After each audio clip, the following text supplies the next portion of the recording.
বিসমিল্লাহির রহমানির রহিম। আসসালামু আলাইকুম প্রিয় শিক্ষার্থীরা, আশা করছি তোমরা সবাই ভালো আছো। আজকে আমরা এবছরের রেজাল্টটা কিভাবে হবে সেটা নিয়ে একটু আলোচনা করব। তোমরা সবাই আশা করছি এটা দেখলেই বুঝতে পারবে তোমাদের রেজাল্টটা কিভাবে আসবে।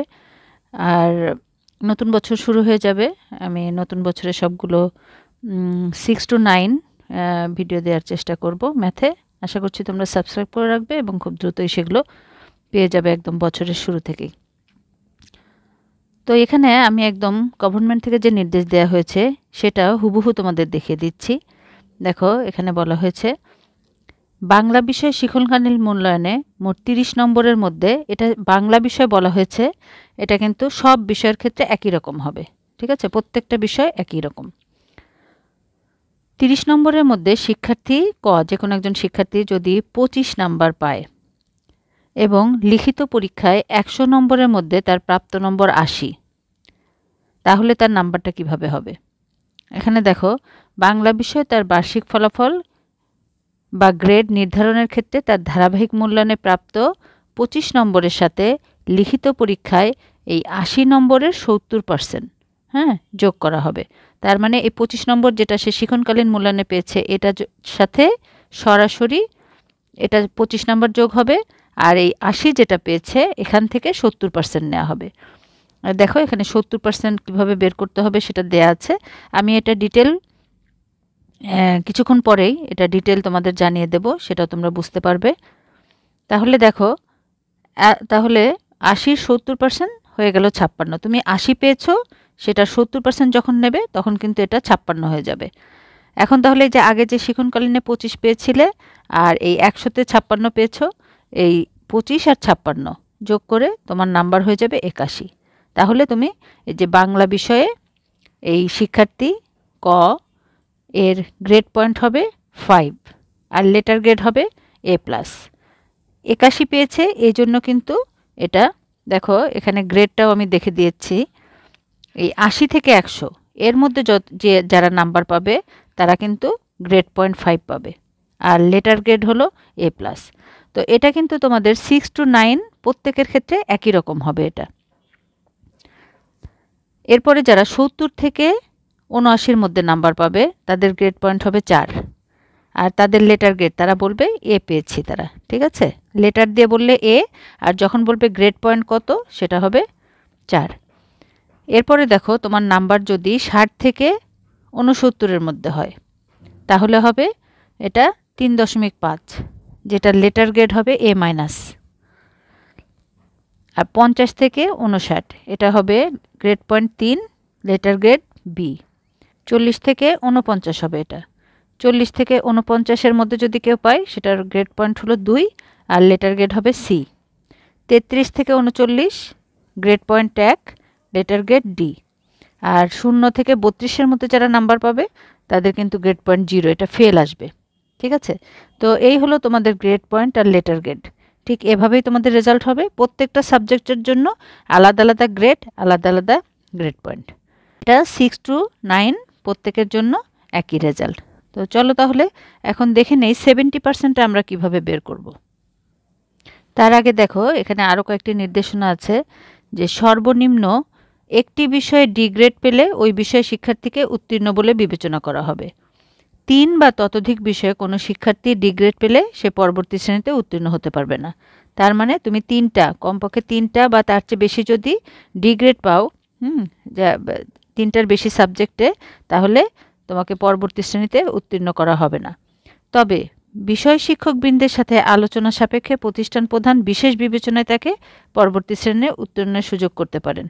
বিশেষ বিবেচনার বিষয়টি শুধু 2024 শিক্ষাবর্ষের জন্য প্রযোজ্য হবে। শুধুমাত্র এই বছরের জন্য বিশেষ বিবেচনায় উত্তীর্ণ হবে, যেহেতু তোমাদের হঠাৎ করে এটা হয়েছে, এই জন্য এটা করা হয়েছে। পরবর্তীতে এটা আর করা হবে না। আমাদের পরীক্ষা কিন্তু কিছু সাবজেক্ট আছে 100 মার্কসে হচ্ছে, আর কিছু থাকে 50-তে। ঠিক আছে, তো 100 মার্কসের যে পরীক্ষাটা হচ্ছে, সাপোজ একটা স্টুডেন্ট 100-এর ভিতরে 90 পেল। ঠিক আছে, এখন এই 90-র 70% নিতে হবে। তাহলে আমরা কি করব? 90-র 70% বের না করলে কিন্তু আমরা এখানে তার সাথে শ্রেণী মূল্যায়ন কিন্তু 30 সরাসরি যোগ হবে। তাহলে যে স্টুডেন্ট 90 পেয়েছে তার সাথে 90-র সাথে 30 যোগ করা তো যাবে না, তাই না? 90-র 70% বের করতে হবে। তো 90-র 70% বের করতে গেলে আমরা সরাসরি এটা কি করব, যে স্টুডেন্ট 90 পেয়েছে তার সাথে 0.7 গুণ করে দেব। তাহলে এটা 63।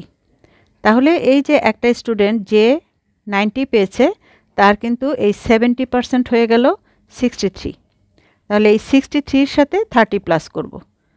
তাহলে স্টুডেন্ট কত পাবে? 70% হলো 63 আর এই 30 প্লাস করলে এখানে 100 কিন্তু। তাহলে এটা 63 পেয়েছে আর এই 30 সরাসরি যোগ হবে, তাহলে সে পাবে 93। ঠিক আছে? এখন কোনো স্টুডেন্ট 30-তে তো 30 নাও পেতে পারে, সে হয়তো 27 পেয়েছে, 25 পেয়েছে, যেটা পাবে সেটাই কিন্তু আমরা এখানে প্লাস করে দেব। ঠিক আছে? তাহলে আমাদের মেইন কাজ হলো শ্রেণী মূল্যায়ন, তো আমরা যে মার্কিং যেটা পাবে সেটা যোগ করব সরাসরি, এখানে আমাদের কোনো কাজ নেই। আমাদের কাজ হলো একটা স্টুডেন্ট কত পেয়েছে তার 70% বের করা। তাহলে এই 70% বের করার জন্য আমি সহজ যেটা বলছি, যে যত নাম্বারই পাক, স্টুডেন্ট যদি 100-এ 75 পায় তাহলে তার সাথে 0.7 গুণ দিয়ে যেটা হয় সেটা। 80 পেলেও 0.7, যেটা পাবে 65 পেলে 0.7। কোনো সাবজেক্ট যেগুলো 50 মার্কসের হয় সেক্ষেত্রে আমরা কি করব? 50 মার্কসের ক্ষেত্রেও কিন্তু এই জায়গাটা আমরা একই নিয়ম ফলো করব এইখানে। এখন 50-তে একটা স্টুডেন্ট যদি 40 পায়, হ্যাঁ, সাপোজ 50-র মধ্যে 40 পেল, তাহলে এর সাথে 0.7 গুণ করে দেব, তাহলে সে পাবে 28। কেউ যদি 30 পায় তার সাথে আমরা 0.7 গুণ করে এভাবে বের করব, 21 পাবে। ঠিক আছে? তো এখন এখানে যদি 50 মার্কস হয়, 50 মার্কসের 70% আমরা নিয়ে নিলাম, স্টুডেন্ট এত পেল। এখন এইখানে কি হবে? শ্রেণী মূল্যায়ন। শ্রেণী মূল্যায়ন কিন্তু আমরা করার সময় 30-তেই করব। ঠিক আছে? 50 মার্কসের পরীক্ষা হলেও 30-তেই করব। 30-তে করা হলে অনেকে হয়তো 50 মার্কসের পরীক্ষা এমন আছে যে 15-এ মূল্যায়ন করে ফেলেছেন, মানে অর্ধেক। যেহেতু এটা 100-এর পরীক্ষায় 30, তাহলে যদি মোট নাম্বার 50 হয় তার জন্য অনেকে হয়তো 15-এই মূল্যায়ন করেছেন। আর যারা 15-এ করেছেন তাদের তো কোনো প্রবলেম নাই, যা পেয়েছে সেটা যোগ করে দেবেন। ঠিক আছে? এই 15-এর মধ্যে। এখন যারা সব সাবজেক্টে 30-তেই মূল্যায়ন করেছেন, ঠিক আছে, যে 30-তে এত পেয়েছে, এখন 30-তে যদি সে 28 পায় তাহলে এখানে আমাকে কিন্তু 28 যোগ করলে হবে না, তাহলে কিন্তু এটা 50-র চেয়ে বেশি মার্কস হয়ে যাবে। আমাকে কি করতে হবে? এটার অর্ধেক করে নিতে হবে। স্টুডেন্ট মনে করেন এখানে 20 পেল, 30-তে 20 পেল, তাহলে আমরা 10 নিব, 20-র অর্ধেক 10, তাহলে এটা হয়ে যাবে +10, তাহলে 38 পাবে। 50-র মধ্যে 38 পেল। ঠিক আছে? এটা 70% আর এটা হলো আপনার 30-র মধ্যে আমরা 15-এ নিব। ঠিক আছে? এখন এখানে যদি আবার 15-এ 30-তে কেউ 28 পেল, তাহলে কত হবে? 28-এর অর্ধেক নিতে হবে, মানে 14, তাহলে সে পাবে 35। এইভাবে ক্যালকুলেশনগুলো করতে হবে। আমি 0.7 দিয়ে গুণ দিলাম। এটা হলো যে কোনো জিনিসের 70%, মানে মনে করেন একটা স্টুডেন্ট 90 পেয়েছে, ঠিক আছে, তাহলে 90-এর 70% আমরা বের করছি, তাহলে কি হবে? 90 এর মানে কিন্তু গুণ, আর 70%, 70 এই পার্সেন্ট মানে হলো 100 দিয়ে ভাগ। 70% মানে 100-র 70 ভাগ। ঠিক আছে? 100 ভাগের 70 ভাগ। আমি ডিটেল বলছি, যারা জানেন তারা তো জানেনই, কোনো সমস্যা নাই। আর অনেক সময় আছে, অনেক জায়গায় আমরা অনেক কিছুই আমরা একজন এক এক জিনিস ভালো জানে আর কি, সবাই সব জিনিস জানবে এমন কথা না। তো এখন এই 100 ভাগের 70 ভাগ, ঠিক আছে, তাহলে আমরা এটা এখন গুণ করব, কাটাকাটি করব। দেখেন এখানে নিচের একটা 0, উপরে একটা 0, নিচের একটা 0, উপরে একটা 0 কেটে দিলাম, তাহলে উপরে কত থাকছে গুণ? এই যে 9 গুণন 7, ঠিক আছে, তাহলে 7 9 63, 63। তাহলে এই যে 90-র 70% এটা কত হচ্ছে? 63। ঠিক এভাবেই আসে। 0.7 দিয়ে কিন্তু গুণ দিলেও দেখেন এই যে 90 ইন্টু 63, এই যে এই জন্যই কিন্তু 0.7 দিয়ে গুণ দেওয়া হচ্ছে। ঠিক আছে, এই 0.7 দিয়ে গুণ দেওয়া মানে 70কে 100 দিয়ে ভাগ দিলে কিন্তু এটা 0.7 আসে।